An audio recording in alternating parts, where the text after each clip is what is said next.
I'm going to start this podcast introduction from some passages at the end of the book at the end of a book our guest today has recently written.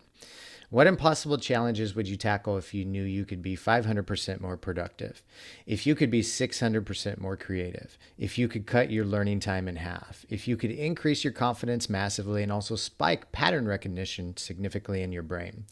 I know it sounds like the drug that everybody has dreamed about for centuries to make people feel limitless and superhuman, but it is not a drug. It is a biological process that nature has embedded into each and every one of us, and we don't need to be a professional athlete or naturally talented to access it. What is it and how does one access it? We're going to talk about that in today's podcast because the author has written a book that dissects how one can reach this state to achieve what humans think is impossible for themselves. The book is called The Art of Impossible. The author and today's guest is Steven Kotler. Steven is a New York Times bestselling author of numerous books, including The Rise of Superman, Bold, Abundance, and my favorite read of 2018, Stealing Fire. He is the founder of Flow State Collective and is an expert in the field of peak performance and achieving the impossible because he has studied individuals who have done this numerous times for decades. Some of these people are well-known top athletes, special op members, Navy SEALs, and some of the world's top entrepreneurs and innovators. He himself has also been a guinea pig for his own madness and practices it on a regular basis. This is Steven's second time on the podcast, and we're going to get behind the man that has studied for years the art of achieving the impossible, why he wrote this book, and how we can apply this methodology to achieving the impossible in our own lives. Steven, welcome to the show, man. How are you? Good to be with you, Chris. It's good to have you back. So first off, I want to say this book is amazing. I just wrapped it up. I'm so glad that I got the chance to read it before you came on the show. I loved The Rise of Superman. I love Stealing Fire. But this one, like, it was so great because you just dissected what people have been doing for thousands of years and not really knowing what they are doing into a formula. And I love that. So I've got to start it off. Like, why was it important for you to write this book? There are so many different reasons. So two reasons in particular. One is, 30 years of research into peak performance. And when I say peak performance, I don't mean anything fancier than getting your biology to work for you rather than against you. We're all designed to tackle the hard challenges. And if we can get our biology, and more specifically our neurobiology, our brains kind of working the way they probably should, we're all kind of hardwired for extraordinary. And so that's what 30 years of sort of studying the impossible has taught me, is that, like, I've studied people who've done extraordinary things in the world, but not one person that I've met started out extraordinary.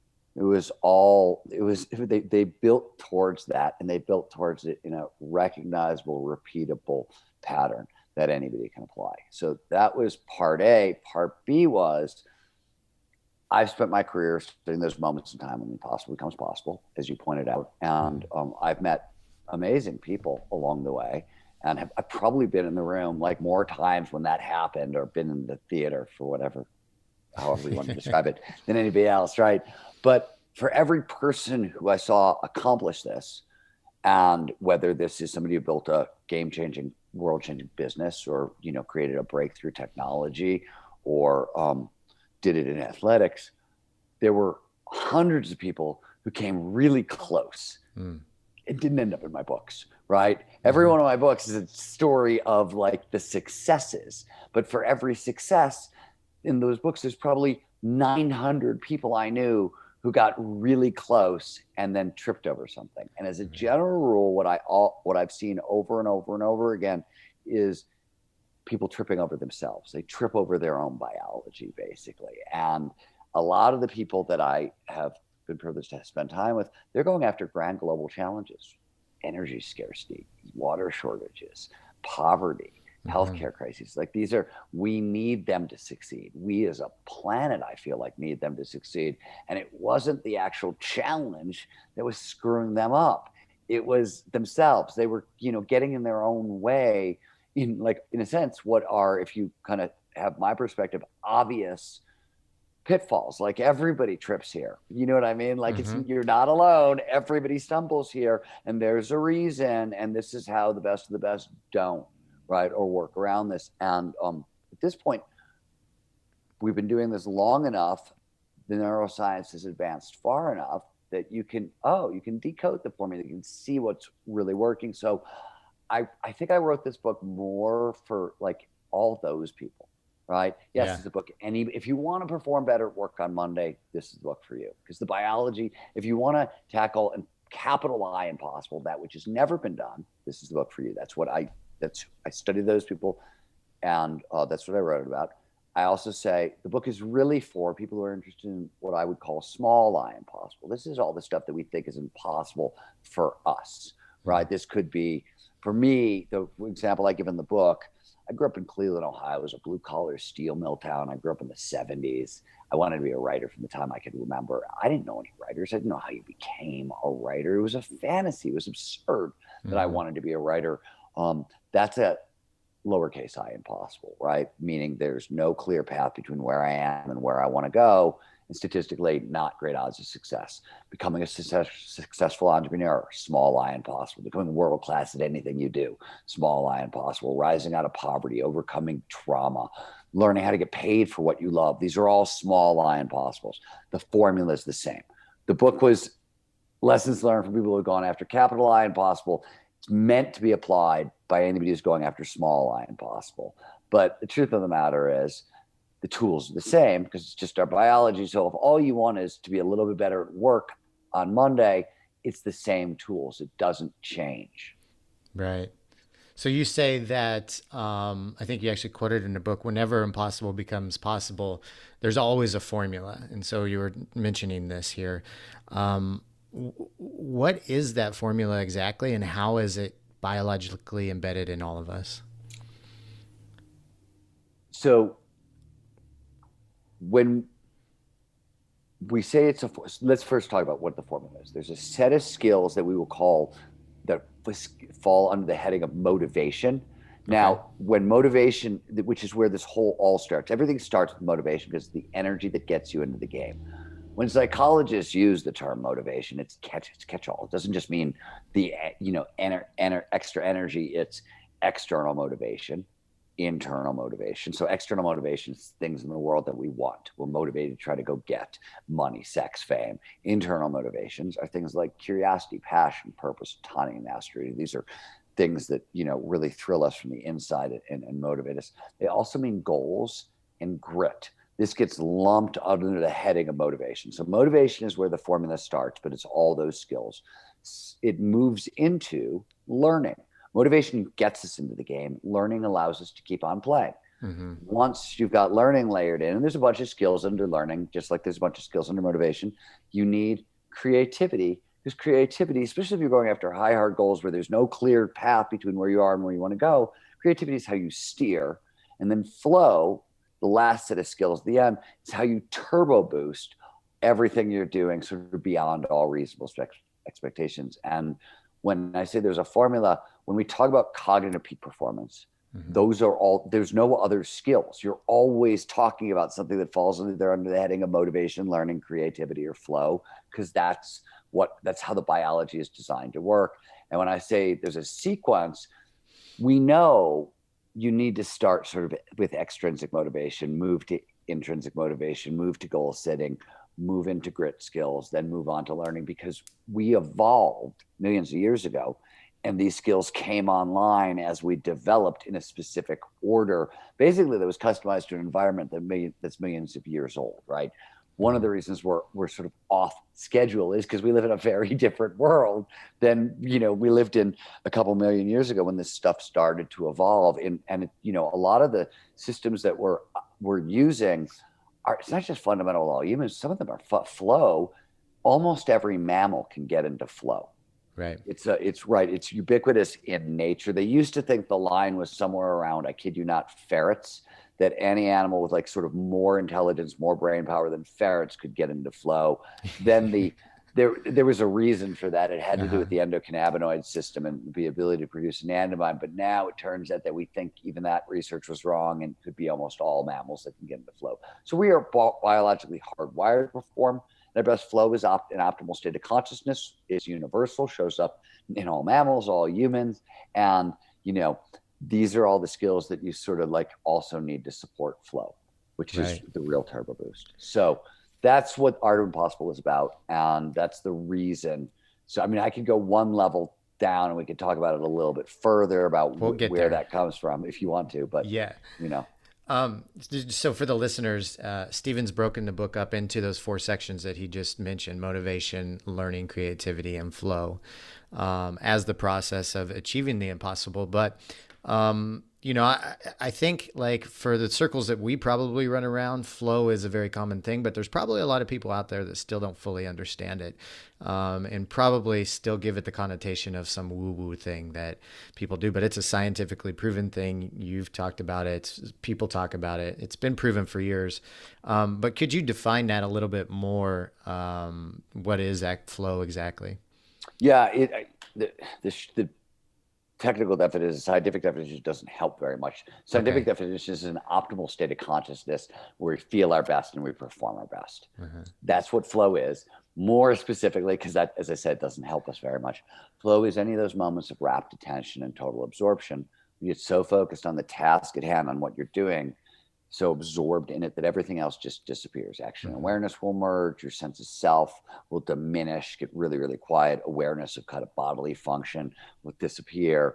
Time passes strangely. Sometimes it slows down. You get a freeze frame effect from a car crash. More frequently, what's much more common is you get so sucked into what you're doing that an hour goes by in what feels like 2 minutes, right? You lose your sense of time.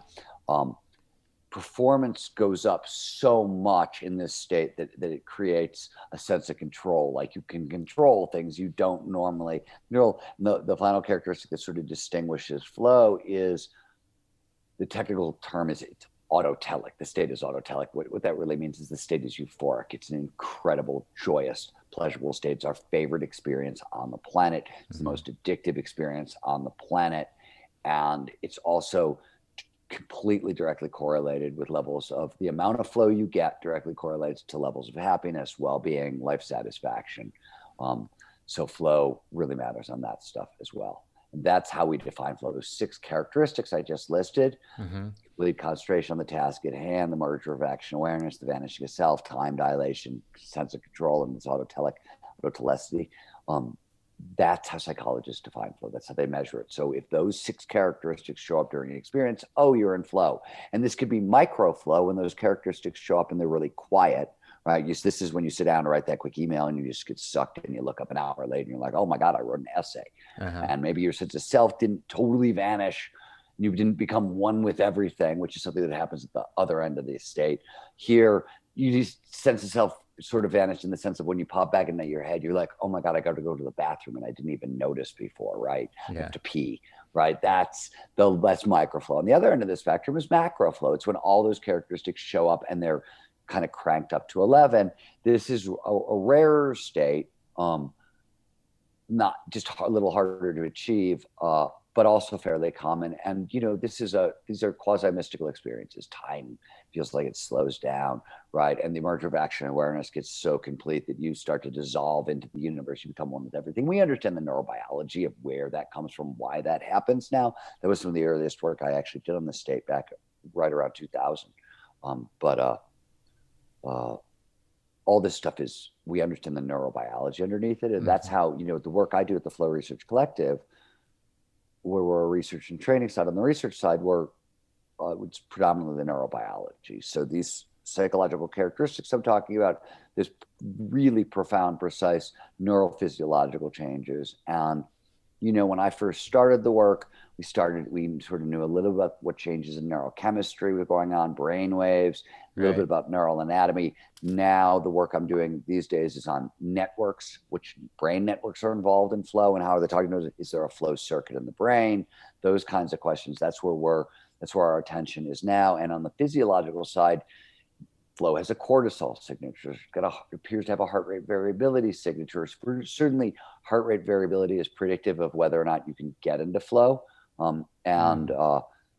It's down to we believe there's a micro expression signature for flow, which is that your frown muscles appear to be paralyzed and your smile muscles are hyperactive. So like when we talk about like people are skeptical of the science, they could be as skeptical as they want. It doesn't change the fact that the science like has progressed to the point that like we know what your physiology is doing, and flow are starting to. And this is for me, it begs the question, like, why would nature put this in us? It's originally like a survival thing, right? Yeah, Like we, well, so it is a survival thing. Why would nature put it in, and what it evolved for? Two slightly different things. That was what my reaction was. So okay. we've known why flow evolved for years. When we move into flow, we get a bunch of different neurochemicals. They do a bunch of different things. They amplify focus, amplify attention. Some of them also deaden pain. And humans are the only species that evolved to run down their prey. We can run longer distances than any other species on Earth. And that's what we did. We'd run down prey. We'd run our prey into exhaustion. Yeah. Right. Everything's faster than we are. We're just steadier, and we're good trackers. So any human who could produce a little more endorphins and a little more dopamine, which are very potent painkillers, among other things, could run farther. Because they could run farther, they would get more prey, more meat. More meat means better health, better survival advantage for their children. That's an evolutionary advantage. That's enough to drive. So we think runner's high is where this evolved from. Why did it become so widespread? Then for that to make sense, you have to answer a slightly different question first, which is, what exactly does flow optimize? Right? Like when you talk about flow as optimal performance, what the hell's so you talked about some of this stuff at the beginning of the podcast, where you read a couple of the stats from the end of the book. We know flow amplifies motivation. It amplifies grit, productivity, learning rates increase, creative problem solving goes through the roof. So does innovation levels, cooperation, collaboration, empathy, and what's known as environmental awareness, which is our perception of the natural world. It manifests in humans also as the ability to see from multiple perspectives, right? You can look at a problem from multiple perspectives. You're just not fixated on your own solution. Right. There's a bunch of physical stuff that also happens. Strength, stamina, and endurance goes up, while a sense of pain and exertion and exhaustion goes down.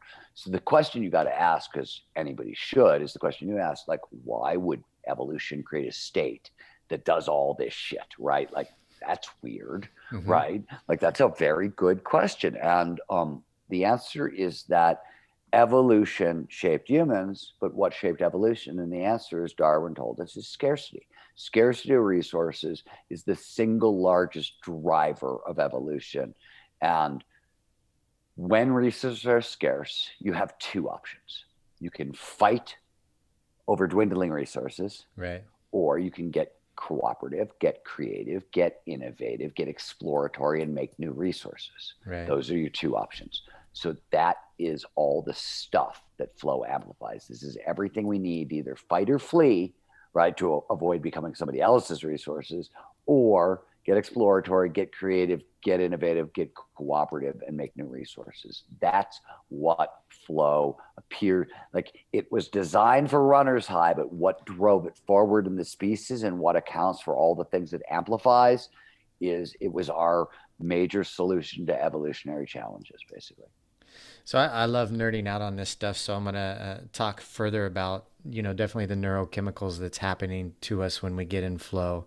And I think there's 6 main ones from how I understand it: dopamine, oxytocin, serotonin, endorphins, norepinephrine, and anandamide, right? Is that correct? So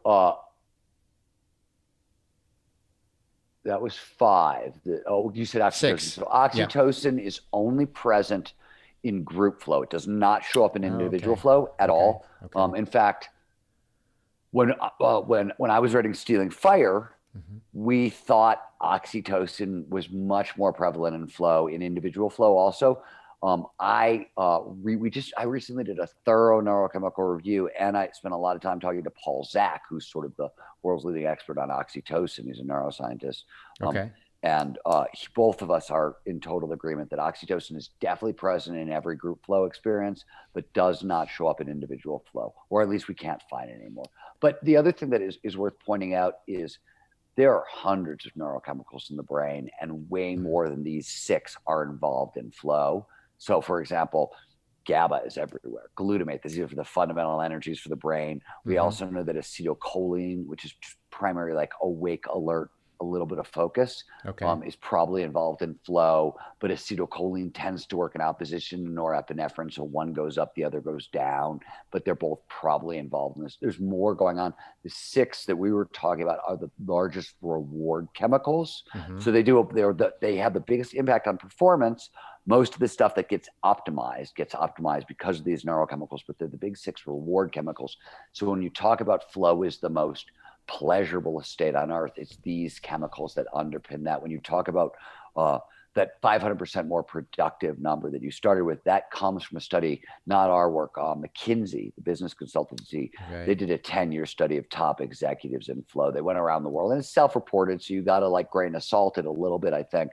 But they went around the world for about 10 years asking top executives, how much more productive are you in flow? And the average was 500% more productive. And that number, while it sounds outrageous, isn't key. Like, we know from actual laboratory studies that creativity goes up 400 to 700%.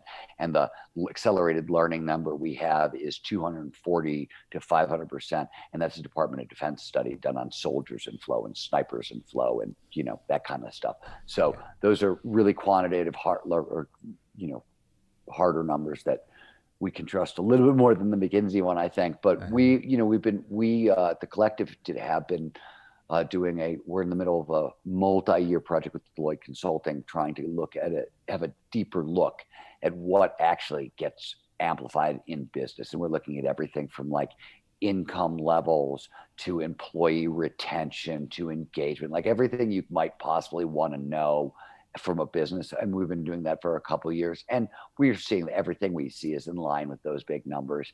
It's it's hard, it gets ridiculously hard to measure how much flow amplifies things, because the things it amplifies themselves are a little hard to quantify. But the numbers are consistently huge no matter what you're trying to measure. So when we're achieving the possible, you have a big chunk of this book where you talk about motivation, and the motivation that we need comes from like curiosity, passion, purpose, the freedom in our own lives to do, follow our own bliss, and then mastery as well. And you got to think about this. So when you talk about internal motivators, those 5, right? It's worth sort of, this is a sequence. They're designed to work in a sequence, meaning curiosity is our basic foundational intrinsic motivator. And what's the big deal about intrinsic motivators? You get focus for free. When you're curious about something, you don't have to work hard to pay attention. It happens automatically. That's a huge deal. So curiosity is where it all starts. Curiosity is designed biologically to be built into passion.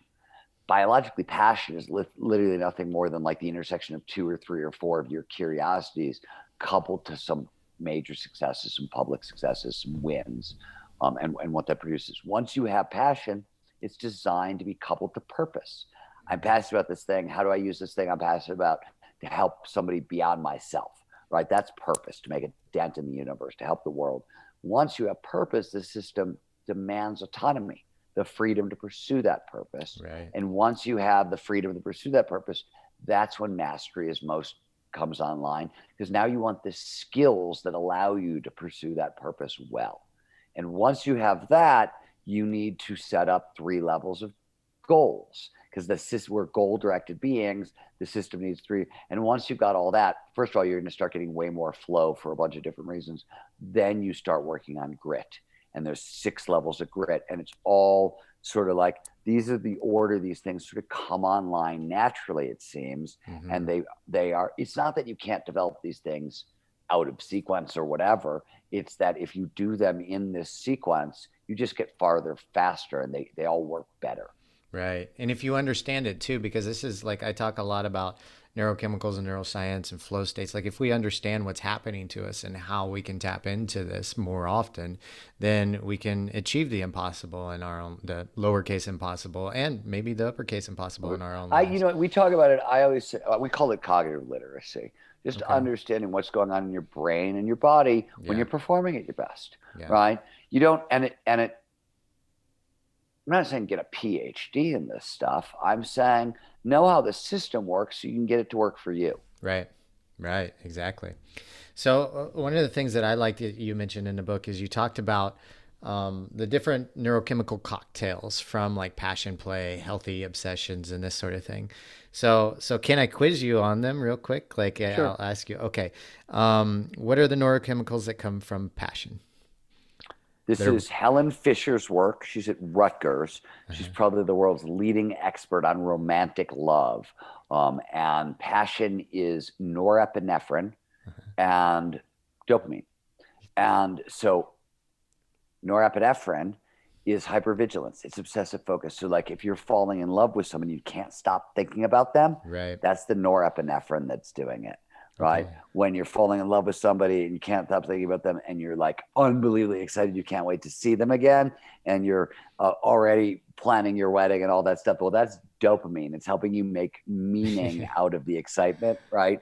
So those that's the cocktail for passion. And And by the way, norepinephrine. curiosity, Hmm. just a little bit of dopamine and a little bit of norepinephrine.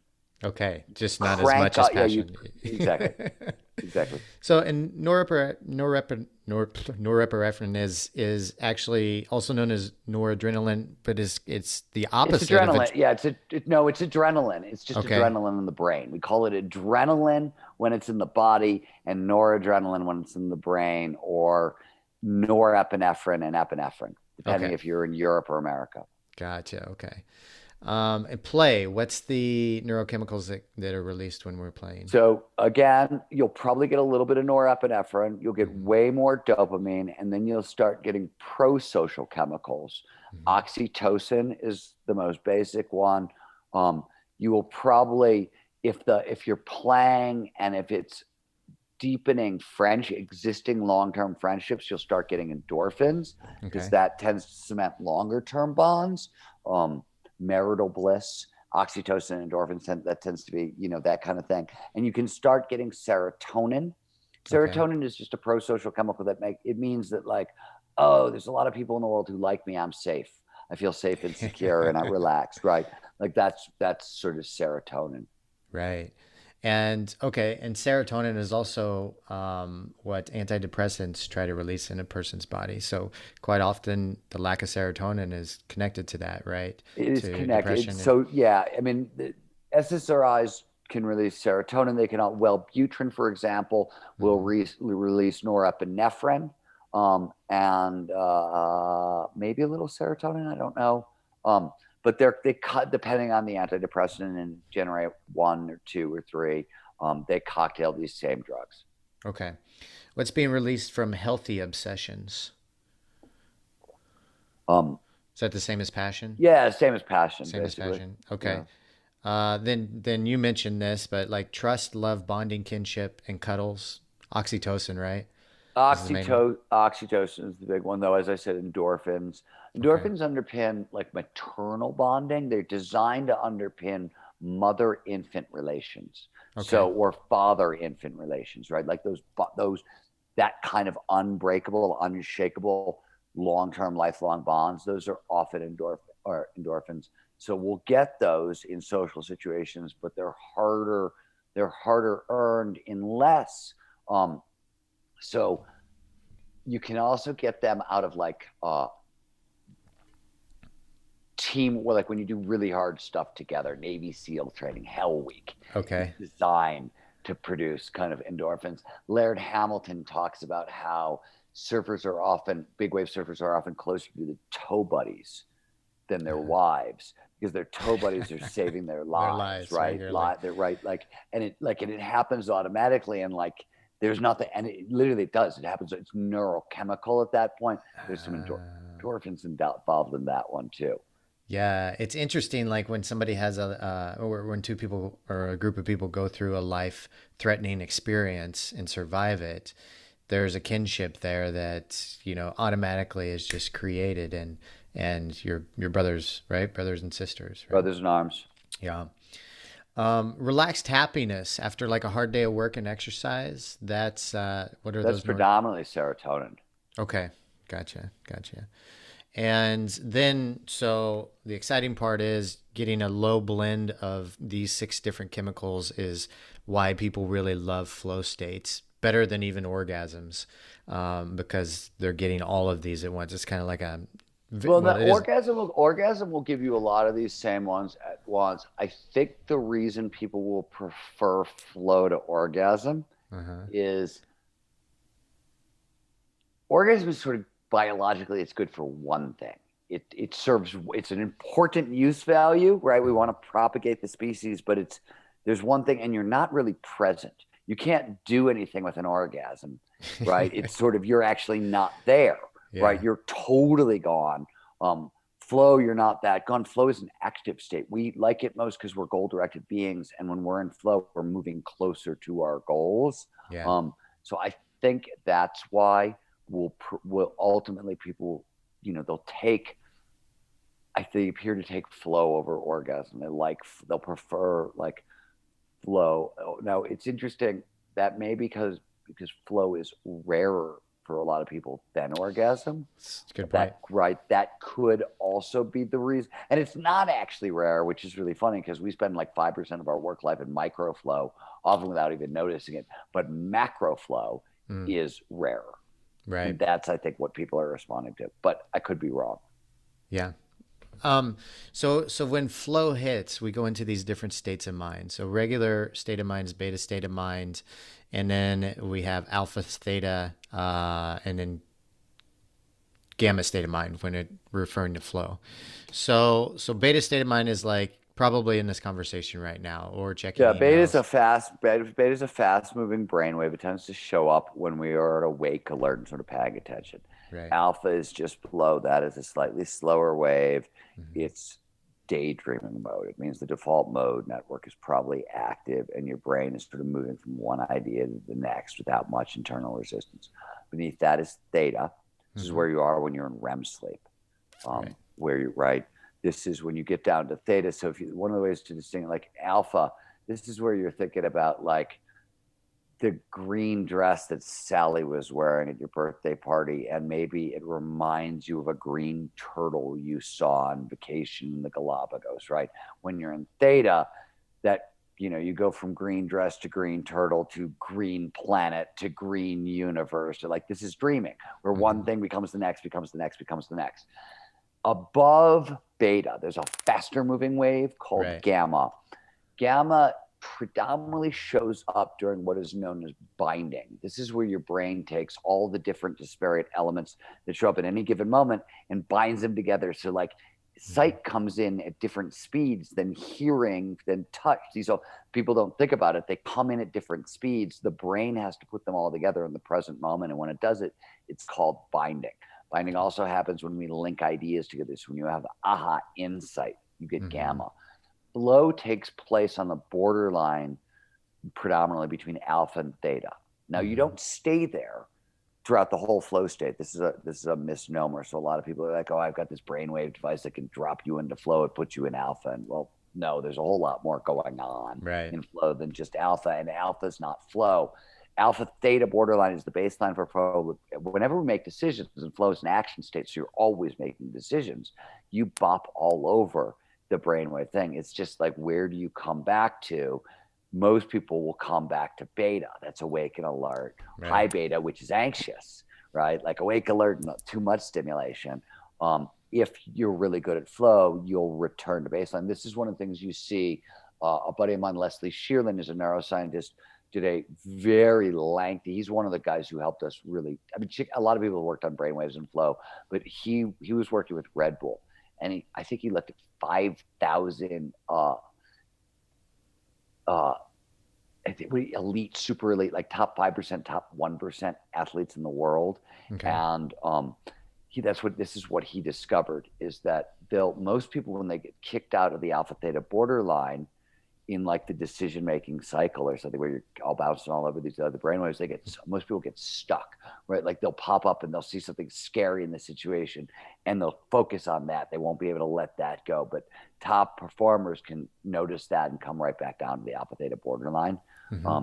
So that's the big deal about alpha theta. But the other thing is, this is complicated, but gamma is what is known as a coupled wave, meaning if the brain is not in theta, you can't make a gamma spike. Gamma emerges from inside of theta. That's what coupled means. Okay. And so what this means is, since gamma shows up when we have aha insights and flow takes place in the alpha theta borderline, you're already in theta. It means that flow sort of perches the brain on the edge of aha insights. One of the reasons creativity spikes so much. There's other things going on, but one of the reasons is this alpha theta borderline is very, very, very creative.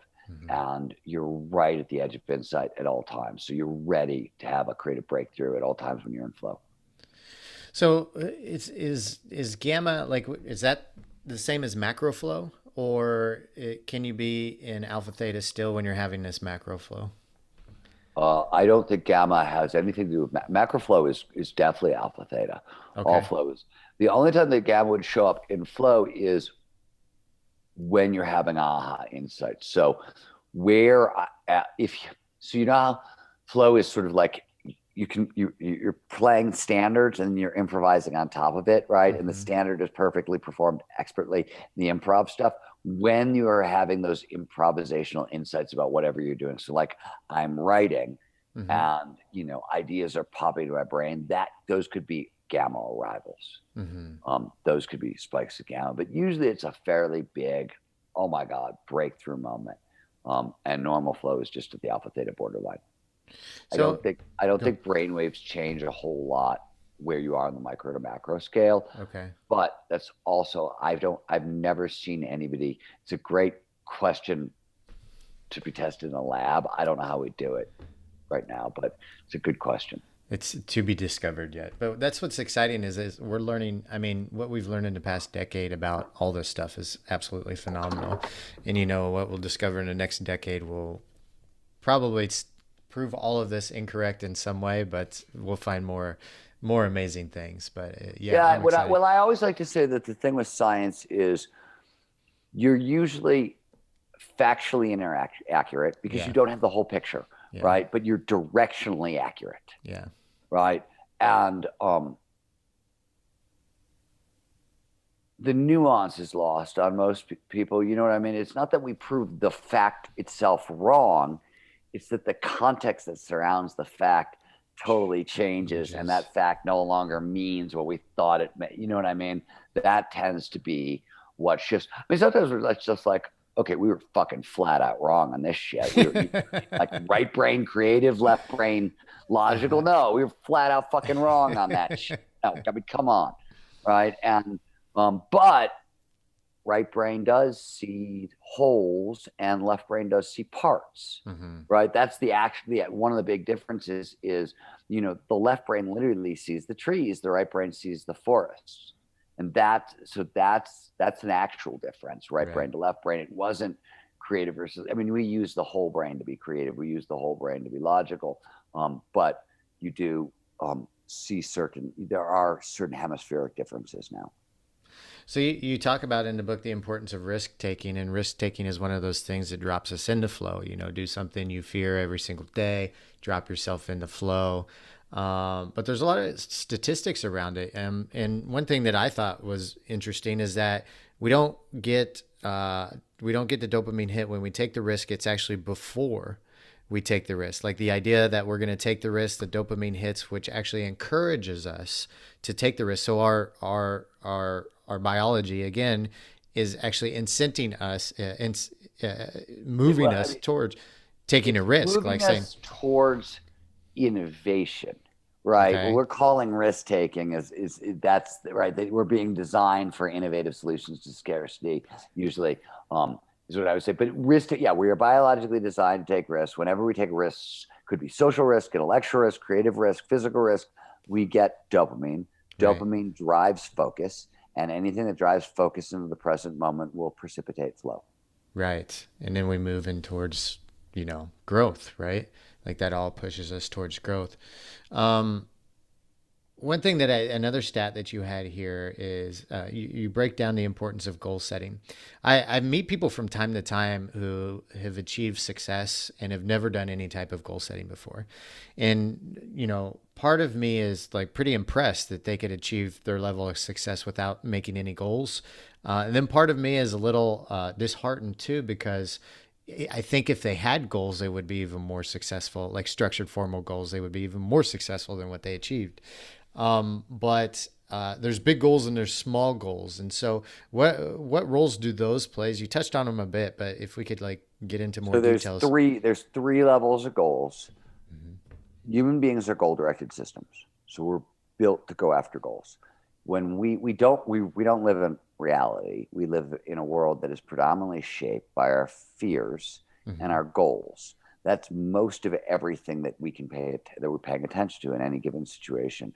And the more goals you get, the less fears, the more fears, the more fears, the less goals. It tends to, they tend to be kind of oppositional systems for a bunch of neurobiological reasons. But we need mission level goals for our lives. We need high heart goals that are like 1 to 5 year goals that would feed into that mission statement goals.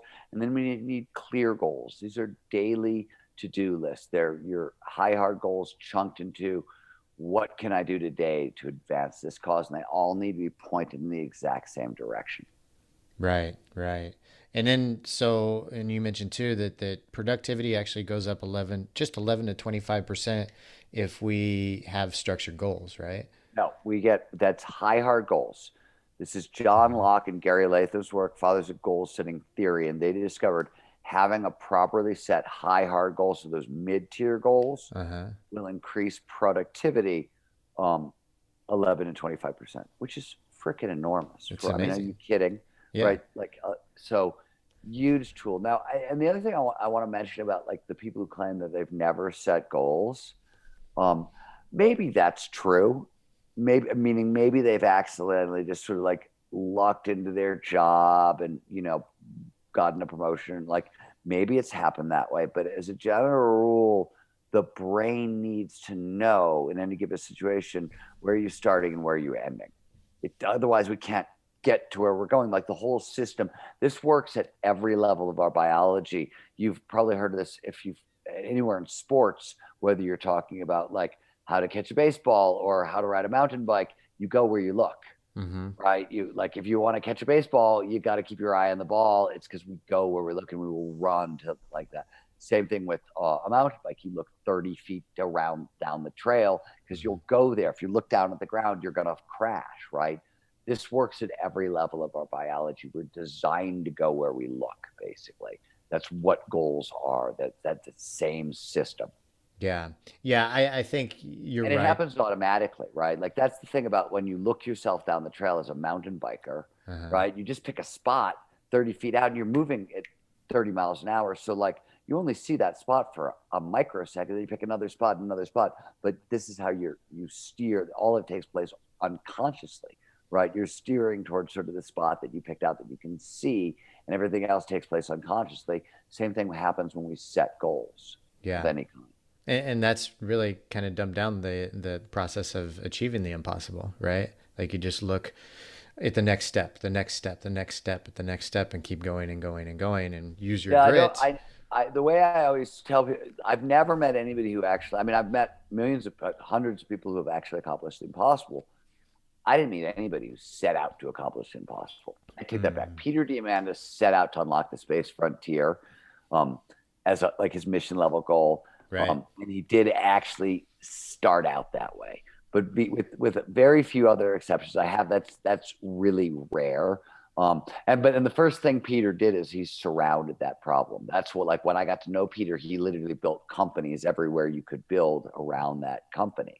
Okay. around that problem, right? That's how do you unlock the space frontier? Well, he built a college to train future, space cadets. Right? Then he created the X Prize to find a way to so somebody could build reusable launch vehicles. And then he built an asteroid mining company so people would have economic impetus to go into space. I mean, he literally built a company everywhere he possibly could around the problem, which is sort of like setting high, hard goals around your mission statement goal. Yeah. That's what he did, right? Yeah. It's the same thing. And then the clear goals are just the daily to-do lists. Yeah. And so as cliche as it sounds, it's like, the old saying, do what you love, forces you, or is about your passion and your purpose, right? You'll find a purpose generally around if you're doing your passion. But it's reducing a lot of, according to what I've learned in the book, it's reducing stress and increasing resilience. It alters the ways your brain filters information, getting us into these flow states more on a regular basis. So we're living healthier lives. And so the more that we're in flow, the longer, is it the longer that people are living, or is it the happier that they are? Or It's neither. okay. It's well-being and life satisfaction. So Okay. happiness is, how do you feel right here, right now, Right. in the moment, Right. right? And it turns out that when you live a very high flow lifestyle, what you get is meaning, life satisfaction, well-being. But because flow shows up predominantly when we are sort of maximizing our skills, right? You're pushing on your skills, you're using them to the utmost. You want to stretch but not snap, but you're always a little outside your comfort zone when you're doing this stuff, right? For a bunch of neurobiological reasons. That's so they go flow trigger, the challenge skills balance, right? We pay the most attention to the task at hand, which gives us the greatest chance of it producing flow when the challenge of that task slightly exceeds our skill set, right? This is known as the challenge skills balance, or one of flow's most important triggers. It's often called the golden rule of flow. And in doing that, if we're doing this all the time, using your skills to the utmost, even if you love what you're doing, is often unpleasant. Mm-hmm. Right? It's challenging. It's hard. So on a moment by moment basis, happiness can sometimes go down, Mm-hmm. but meaning, life satisfaction, how much you're actually enjoy it may be unpleasant, but you like it more, Right. right? Because happiness itself is a very shallow pleasure.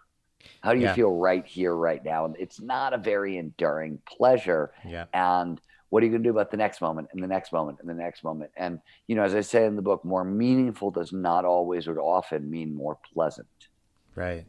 Right. I often think about it. So, I'll give you an example. I was skiing yesterday. Skiing is a big flow activity, and I do it at a fairly high level. But while I was actually skiing in flow, when I wasn't doing the skiing, when I was on the chairlift, my muscles were aching. I was freezing. Mm-hmm. I was very cold. I was exhausted because we've been going really, really hard. And most of the day I was terrified because we were really pushing hard. I was hanging on by a thread for a large portion of the day. So if you asked me at any particular moment, was I having a good time? The answer was probably no. I wasn't having a good time. Would I have stopped doing it and done anything else in the world? No, not at all. And is my life so much more meaningful and rewarding because of it? Yes, of course. But in the moment, was it super pleasant? No, actually, it wasn't at all. Well, that begs, that begs the question is why do you keep doing that? Why do you, is it an overall satisfaction or? Well, as human beings, Stuart Brand once said the only truly sustainable long-term happiness is the pleasure of a job well done.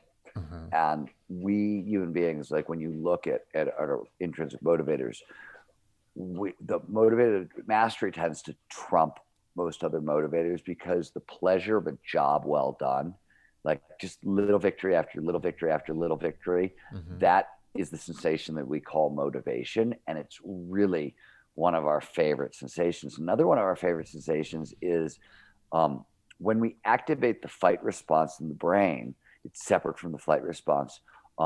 If you ask people if what they feel when that response is being activated, it's unpleasant. Okay. It's sort of like, "Argh!" That's what it sort of feels like, right? Right, right. But it's literally if you let people self-stimulate their brains, they will hit that spot over and over and over again, because even though it feels awful, it's the feeling of courage. Okay. And courage is an amazing drug for us. Courage, Mm-hmm. hope, job well done, because all these things point, we're goal directed systems, and these say, whoa, you're moving towards your goal, oh, you're going to get what you want, or you've got what you want, but now go to the next one, and go, right? That's what all that is. And that so again, that's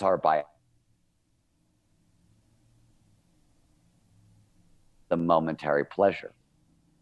Okay. Say that last sentence again, Stephen. You cut out there for about I said our 5 seconds. biology tends to like the long-term pleasures more. Like we like longer-term pleasures more than we like short-term pleasures, even though Mm-hmm. it often feels like the exact opposite in the moment, right?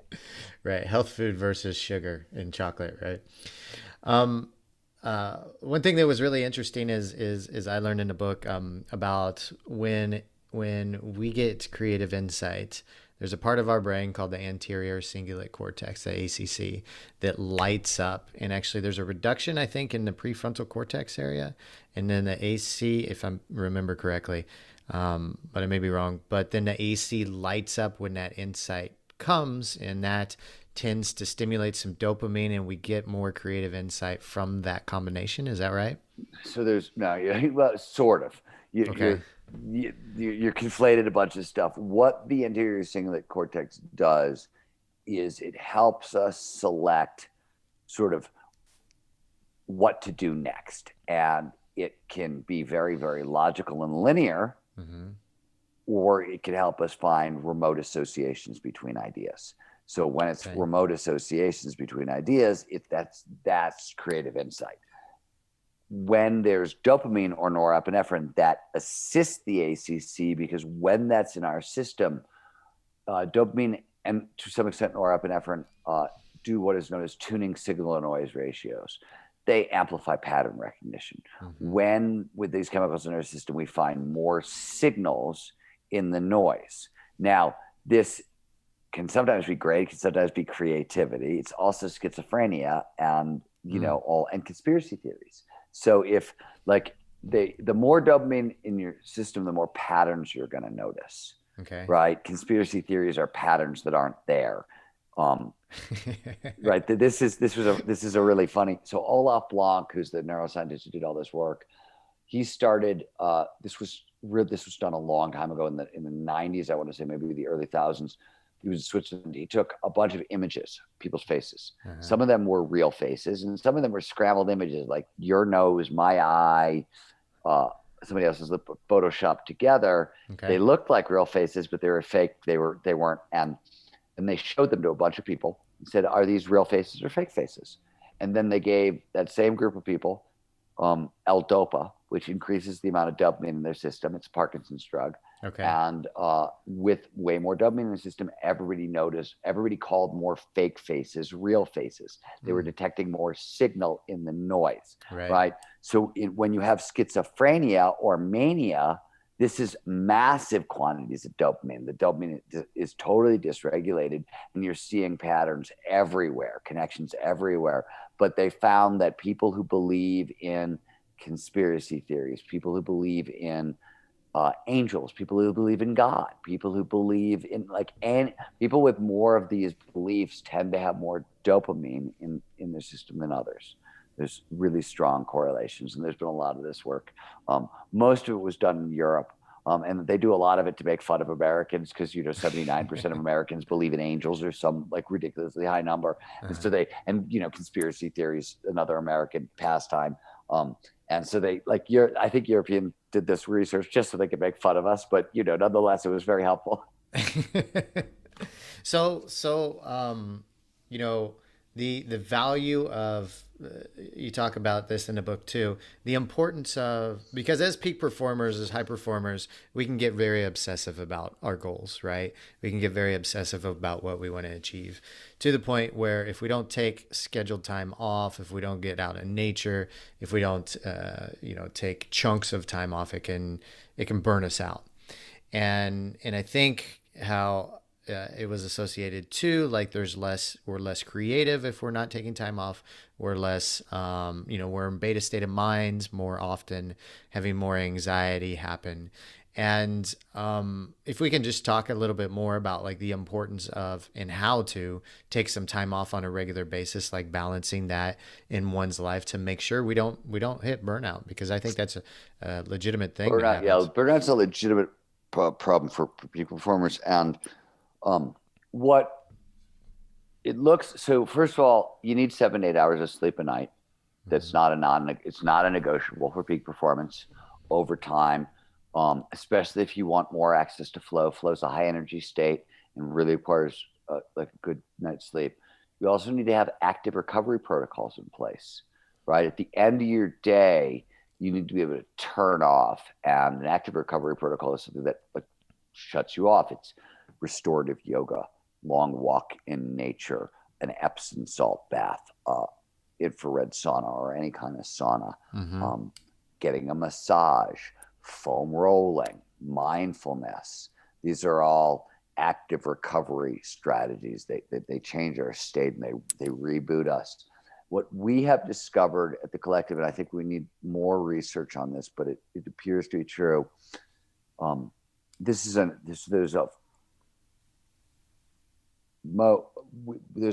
you have what's known as your primary flow activity. This is whatever that thing is that you've done most of your life that just drops you into flow. For me, it's skiing. I talked about that earlier. Meaning, Right. 90% of the time I go skiing, it's going to put me into some kind of a flow state. For some people, this is walking their dogs in nature, or riding horses, or playing jujitsu, or building model airplanes, or gardening, or dancing to hip hop. Whatever it is, most people recognize it.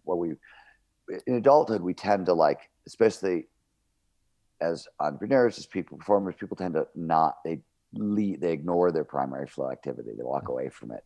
And it's one of the single worst things you can do for peak performance for a lot of different reasons. When we move into flow, it resets the nervous system. So it calms us down, flushes stress hormones out of our system. Anxiety blocks peak performance. So that happens automatically. Flow is a focusing skill. So the more flow you get, meaning, like, if you go skiing on Monday and go to work Tuesday, Wednesday, Thursday, because skiing taught your brain how to focus its way into flow, you have a better chance of doing that. It's like any other skill. Practice makes perfect. And the massive heightening of creativity and productivity that you see in flow tends to outlast the flow state by a day, maybe two. Right. So you can get that, right? So the reason I'm mentioning all this is, if burnout is an issue, what we've found is if you're sleeping 7 to 8 hours a night, if you've got an active recovery protocol in place, and you are getting, you're spending about an afternoon a week, though it could be 2 hours here and 2 hours there, but like the equivalent of about 4 hours a week in flow, plus you're getting enough sleep, plus you're 3 times a week or whatever, you've got an active recovery protocol where you're really sort of calming down your nervous system. It is very hard to burn out. Very, very hard. The only thing that will fuck you up here, pardon my language, is if you have like a passive aggressive boss or something like that who keeps moving the goalposts on you. If it's the 1 step forward, 2 steps back, 1 step forward, 2 steps back, that feeling. Because if mastery, right, the progress towards meaningful goals is our favorite feeling, our least favorite is when we can't make progress towards a meaningful goal. And sometimes we can't make that progress because people are moving the goalposts on us, or you know what I mean? So in those situations, get out.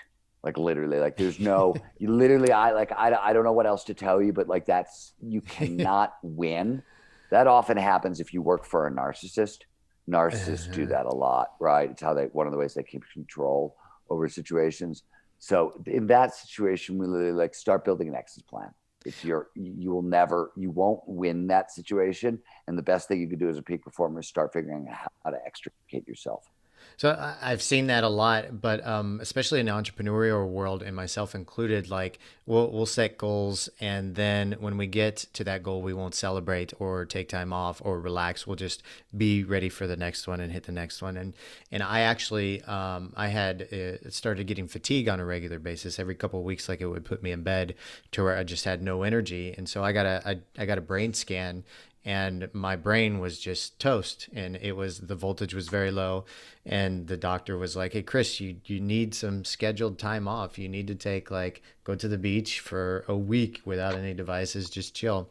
And so I took it a bit farther, and what I actually did is I went and did a dark room meditation retreat, and we took the brain scanner, we scanned our brains before and then afterwards. And the results were phenomenal. But first off, a week in the dark will, change a person. It will reset a person for sure, like it did for me. It was a cool experience, but my brain voltage actually increased to 125% from in those 7 days, which was pretty neat. And then a bunch of connections from the front and the back that weren't connecting started to increase, and it was really a cool thing to do. But I think, like, this is something that we don't do often as driven people, as high performers, is make scheduled time off to really take those system resets. And you talk about this in your book. Yeah, for me, I have a 9 to 12, once every 9 to 12 weeks. Mm-hmm. If there's a couple of ifs here. If it's not, if I'm skiing regularly and by myself, Mm-hmm. so it's total silence and I can shut my brain off and have like a that will work. But if I can't get access to that, once every about 9 to 2 weeks, I need to shut it down for, like, I usually need about 36 to 48 hours. Like, That's not and bad. yeah, I don't like long breaks. I tend to like, I always do the same thing. I'll either go, if it's summer, I'm going to drive to a mountain where there's downhill mountain biking, and Mm-hmm. I'm going to go by myself, and I'm going to go downhill mountain biking and read books and literally talk to no one for 2 days. Like, not even my wife, like, just no one. And Right. if it's winter, it's skiing. And those are my go-to breaks, because I can shut down my brain and, start to, like, really be able to make connections between ideas again. Yeah, that's not too bad. But what's your how many hours a day would you say you work on average? Not when you're hustling or like have a big project like releasing a book, but you put in 4 hours, 6 hours, 8 hours before you're like, okay, now stop time. I work 4 a.m. till 5:30, Uh huh. pretty much every day. Um, unless the only breaks I take are skiing or I hurl myself down mountains. I go to the gym. I go hiking in the backcountry, and I eat food and I sleep and I have an active recovery protocol in place. But I work all the time. I love what I do. I don't think Mm-hmm. my work is incredibly joyous for me. So, and I would rather be working than doing anything. So yeah, I tend to work 12-hour days, 13-hour days. That's including though the outdoor activities that you're. Yeah, well, I will take my dog for a hike in the middle of that for about an hour, 45 Okay. minutes to an hour. Um, I don't tend to do anything, like, my food is very fast for me. I don't Right. like it's simple and it's fast. I don't spend any time on meals. Um, and occasionally I'll go to the gym for another hour also. Okay. You know what I mean? If it's not ski season or mountain bike season where I'm spending that much time on the hill, I'll go to the gym. I'll hike. I'll get aerobic stuff in the morning, and then I'll at like 5 o'clock I'll go to the gym.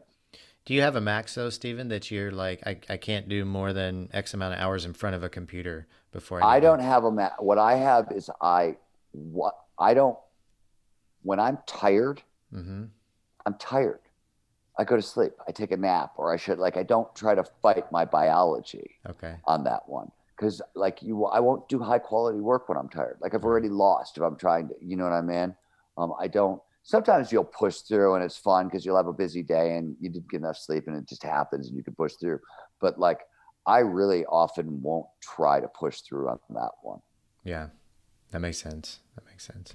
One of the other concepts that I want to talk about that you mentioned in the book was the MacGyver method. And so the MacGyver was a TV show from, I think it was the 80s, right? Or maybe Back 90s. on the air. I think it's back on the air. I think they rebooted the Is it back series. on the air? Yeah, Nice. I'm not really a TV guy, so I'm the wrong guy to ask. But I think I know this because I think Lee Slowdown, the creator of MacGyver, helped Uh-huh. reboot the series, and I know Lee. Gotcha. Gotcha. And he was the one that was the producer, I believe. He was the creator. He was the one who came up with the MacGyver method. And Yes. So can you explain that for us? well, the idea is really simple here. We have innate pattern recognition systems for brains. That's what the brain, every neuron is designed to lump like with like. That's what they do automatically. So what he started to notice that when he had writing problems, when he had to produce a lot of script stuff for as this creator of MacGyver, he would never try to force it. He would always do something that sort of distracted himself. He'd go for a long drive, or he'd Mm-hmm. go home and take a long shower, and some of the ideas would pop into his head. The answer, and he got really curious about, well, what the hell's going on? He did a bunch of research, and then a lot of people have sort of discovered the same thing, but it's basically the idea that you can ask your brain a question. You can ask your brain to solve a problem for you, walk away for an incubation period, and then come back. And if you've done it right, your brain will have sort of solved the problem for you because the pattern recognition system will do it. So the way he does it is, well, let me talk about the way I do it. Okay. So every day I write, I advance my book 500 words, and I end it, or 1,000 words, and I end it by doing sort of the MacGyver session for the next day, meaning I will sit down and I will write down, tomorrow I need to write a chapter about bluefin tuna and Donald Trump and the cost of halibut in New Zealand, or I don't care what it is, Okay, as specific right. as possible. Yeah. I just feed that information in, and then you just walk away. Mm-hmm. And the MacGyver method, if you're starting out, it helps to get a good night's sleep between when you create the problem and when you go to the next step.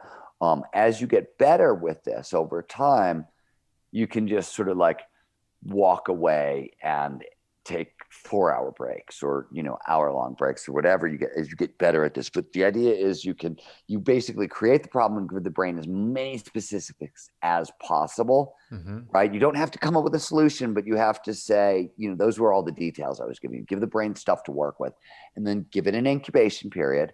Let your adaptive unconscious chew on the problem. And then what Lee suggests is that you just start an automatic writing session. You just sit down and on a piece of paper start writing. It's better by hand. The answer to my problem is blah, blah, blah. I found my writing, I don't even have to do that. Like, I can set the problem, challenge myself, and the next morning I sit down at my morning writing session, and the answer tends to show up right away within, 30 seconds of writing. But this is the brain is dissolved. This is how the adaptive unconscious works. This is both how we learn best, right? Do a little bit of work, walk away for a little while, come back, do a little bit more work, right? That's how we learn best. It's how information gets onboarded into the unconscious best. It's also can be how we solve problems best, right? There is the more critical the problem that is put in front of me, the more likely I am to say, I need to sleep on it. I need to sleep on it. I need to sleep on it. And if I can't sleep on it, I need to take a nap, right? Because I need to shut down my conscious mind, pass the problem over to my adaptive unconscious. The adaptive unconscious is so much more robust than the conscious mind. Conscious mind has very limited RAM, right? We can think about 7 items at max, but most of us tap out about 4. This adaptive unconscious has no, we think its RAM is essentially, it's functionally unlimited, basically, right? For how it will actually affect us. It's much more energy efficient, right? The conscious thought is not energy efficient at all. The adaptive unconscious is very energy efficient, and conscious thought is really freaking slow, really slow, right? Compared to how the speed of the subconscious, which can be inserted depending on where you're measuring, what you're looking at. In some cases, it's like 2,000 times faster than the conscious mind. I mean, it's like, it's like, dial up versus fiber optics is what, right? That's really sort of the difference. And So most people just don't realize that they have a pattern recognition system for a brain. They can use it to, like, there's a way it can be used to kind of solve problems for us. But that's what the MacGyver method is. It's very useful that way. Is that, do you guys know, is that actually, like, say you write something down, you can't figure it out, and then you go take a shower and a thought comes to you? Is that actually going to the alpha state of mind, or kind of going into a light flow when we access the subconscious more often? Or do you guys know if is that, does that line Well, up correctly? alpha tends to be the brainwave that's often more associated with creativity, Okay. and activity, the default mode network.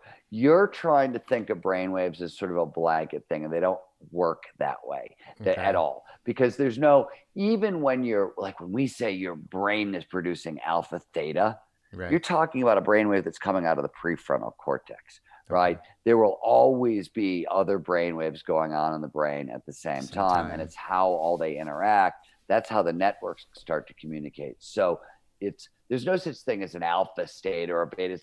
That's bad new age terminology, Okay. and sort of a lot of fake science. It's also like, you, whatever you did in the darkness meditation, like,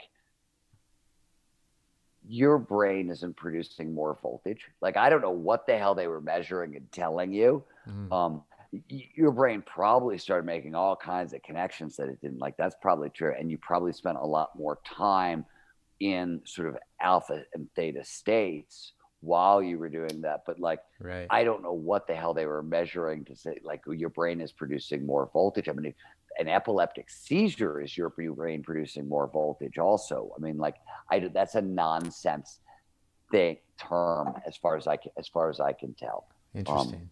Okay. well, it's also like, there's also a lot of people out there who are using EEG. Oh, we're going to take an EEG picture, a brainwave picture of your brain, and use this to diagnose whatever. And, every neuroscientist in the world will tell you that you can't learn anything from a single EEG.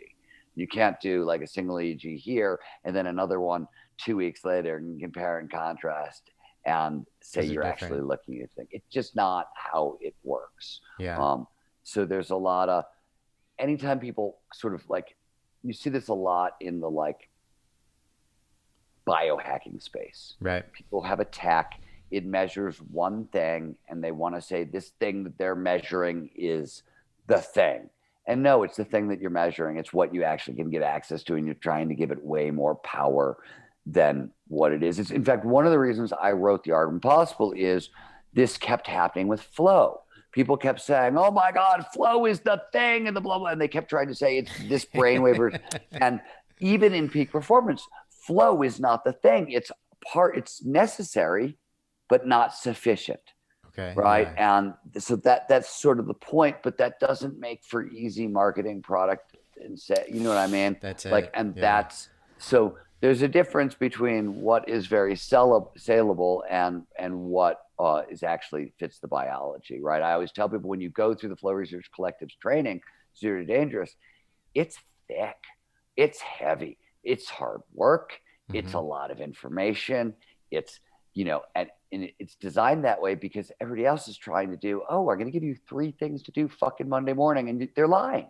There are Hmm. no 3 things you can do Monday morning. Let me ask you a question. Like, whatever it is that you do for a living that you're great at in the world, could you tell me how to do it in 3 things? No. Right? No. Of No. course No. not. Yeah. Right? Of course not. Hold on one sec. Why?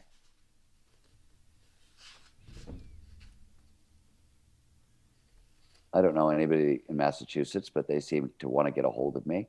And now they're too annoying. It's probably Now because you're your going, book's doing so now, good, yeah, man. now you're It's going like, away for good. yeah. Um, but yeah, it's right. Nobody could get, like, I always say with the peak performance stuff, like, it's actually at the end of the Art Impossible, right? There's a bunch of onboarding things that you have to do, but it's 6 things you have to do every day and 7 things you should do every week. And some of the 6 things are very quick. They'll take 5 minutes, 2 minutes. Some of them are sort of containers that you can do other things inside of, um, meaning their approaches and that not. So like, you can reduce it to like those are the, but you can't get it any farther than that because people are like, well, where should I start? No, it's not like, primary flow experience, maybe the one of the better places to start. active recovery protocol is often a really good place to start, but there's no one place to start because it's a system and you actually should be doing all this stuff. And you can't reduce it like that. Anytime somebody wants to reduce it, these are the 3 things that they're lying to you. They're It's lying. just more complicated than that. Yeah, Right. it's just more. It's more complicated. You know, I always tell my staff, I'm like, if they want to reduce it to the 3 things you can do, or if they want to, I always tell, as a journalist, one of the things you learn is can you tell when you're working on the cutting edge, how do you know the liars from the truth, from who's really telling the truth? Because it's tricky because you're at the cutting edge. Right. And what I always tell people, if somebody needs a tremendous amount of fancy language to describe what it is that they're doing, they're probably lying. It's not 100%, but as a general rule, you know what I mean? Like I spend a lot of time around the smartest people in the world kind of thing. That's what I do for a living. And I'm not saying I'm one of them. I'm saying I spend a lot of time around those people, and very few of them, like they can all describe. They can all describe what they do as if they were talking to a 2-year-old. Yeah. Sure, they can have a very, very technical discussion with you, but even if they're having a technical discussion with you, it's the occasional technical word that's dropped into like casual conversation. Yeah. Everything else where it's like fancy word. There's some podcasters out there who like to do that. Big ego, right? You know what I mean? And I'm like, I don't know if you know this, but smart people listen to you and go, "You're lying. You're lying if this is what you're doing." Well, we don't believe you. It's a really good point. Like I interviewed Jeff Hoffman, who's a billionaire, and I was amazed like how simple he dumbed things down. It's like this, like, and he wasn't about fancy language. It was very simple and basic, and it was. You can explain it. You can't simplify the process. Exactly. Meaning, I can't give you 3 things to do. Yeah. That's nonsense. Yeah. Right. That's bullshit.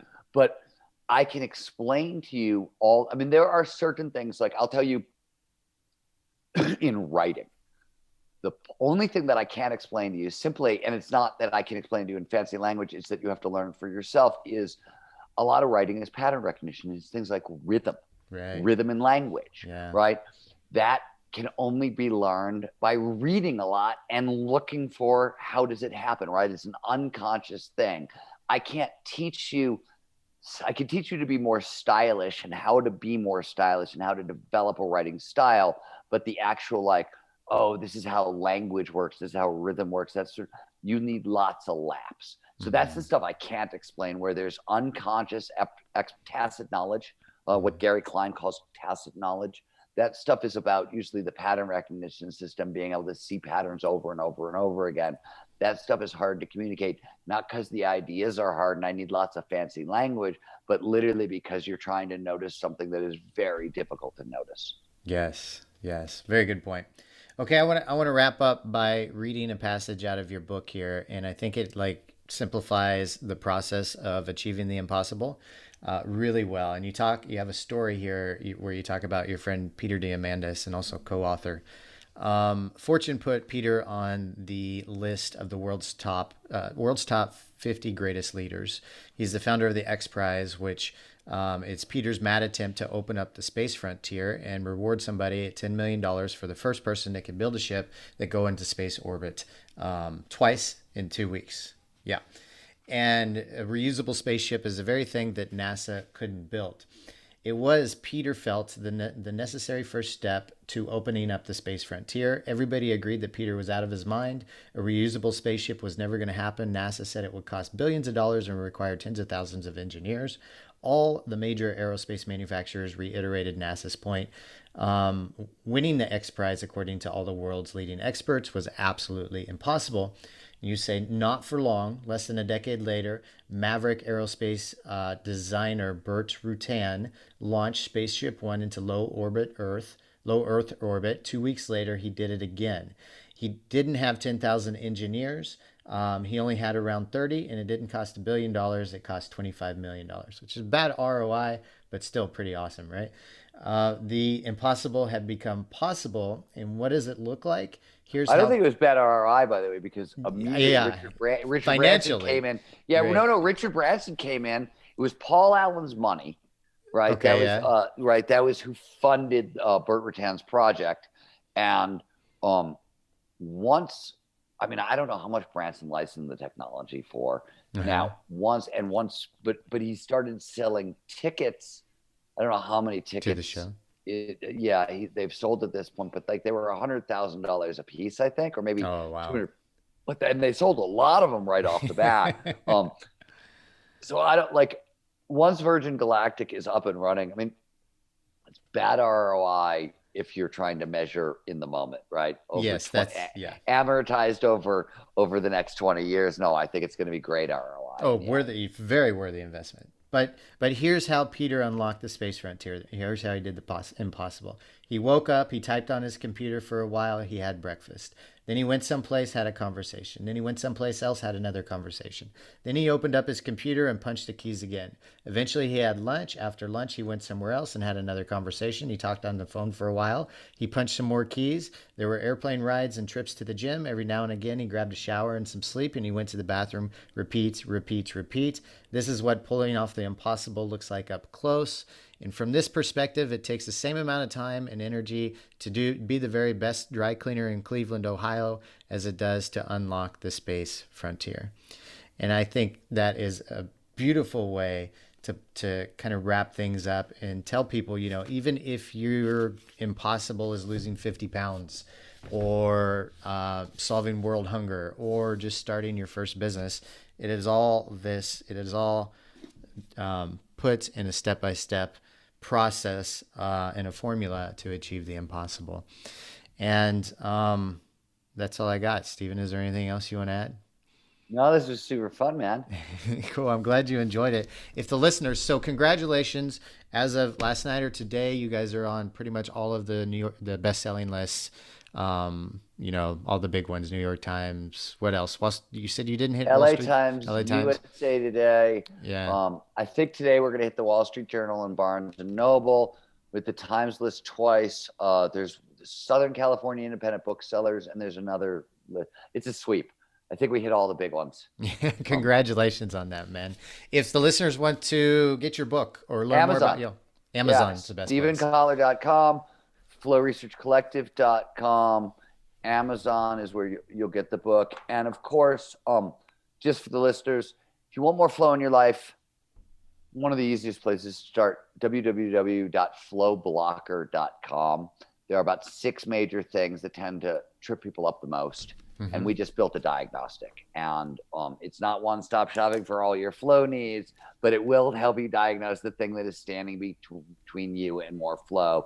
And it'll give you, these are the action steps you have to take to sort of remove that stuff. So if you're interested in a little more flow, read The Art Impossible. It'll really kind of help. But flowblocker.com is a place to start right now. Perfect. Check that out. You also got some courses out there. They're on flowresearchcollective.com. Some really awesome ones, I hear. But thank you so much for coming on the show, man. I really enjoyed it. I love this book. I can't wait till you write another. No pressure. This one just came out, but I'm excited. Are you kidding? Well, by the way, I can tell you it's November. I've got another novel coming out. Oh, man. You want to come on the podcast again, dude? Let's talk about it. A novel? I'll read it. I mean, it's a cyberpunk thriller. I'll come on the podcast again if you like cyberpunk. Well, you did the other one, which was Last Tango. Yeah, Last Tango in Cyberspace. This is a sequel to Last gotcha. Tango. Though I have to say, I've been writing novel. I'm trained as a novelist. Last Tango is my 4th novel. 3 are in drawers. 1 came out very early in my career. 2 are in drawers. Then Last Tango, and then I've got the sequel to Last Tango is coming out. And I actually think I finally have figured out how to really write fiction. Like every one of them has been a little fiction is a very hard sort of different, harder animal, and it's taken me I think a long time to really. I mean, I think I've had a lot of shots at nonfiction along the way. Also, you know what I mean. I also, wrote magazine articles for so long for so many people that I got way more laughs. So, but the cool thing about the next book is I think I finally got it. I think it's you got it down. Yeah, I think I finally. It's the first book where I'm like, yeah, I think this one is like. All the other books, they've all become bestsellers. They've all become cult classics, but they're harder to read. They're more of a challenge for the reader. This is the first one where it's sort of like Art Impossible, where it's just like sort of fun start to finish. And I sort of think I will see, right? I'm never the judge. You guys are the judge. I just Well, we like talked writing the about books. Last Tango on the last podcast, and We I did, enjoyed right? about talking more about AI and these sort of things in the future and what what it's going to look like and how close we really are to that reality of the future in Last Tango. So happy to do it again, man. But Thanks, Chris. yeah, it's All been a right, pleasure. I got to run. I'm gonna be late for my next interview. We'll Be see good, you. man. See Take you. care. Thanks, Steven. Listeners, we're going to wrap up there. Thank you guys for tuning in into turning into the Business Method podcast once again, and we'll see you all on the next episode. Goodbye, everybody.